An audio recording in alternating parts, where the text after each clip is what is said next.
अगर सुई सही तरीके से नहीं लगाई गई है तो सिलाई के दौरान धागा टूट सकता है। आइए सीखते हैं कि सुई को सही तरीके से कैसे लगाएं।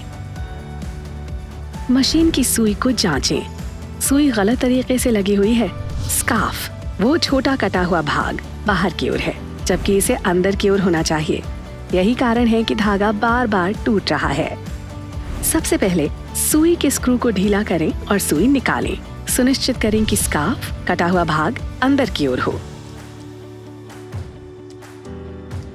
सुई को पूरी तरह से बार में डालें और स्क्रू को मजबूती से कसें।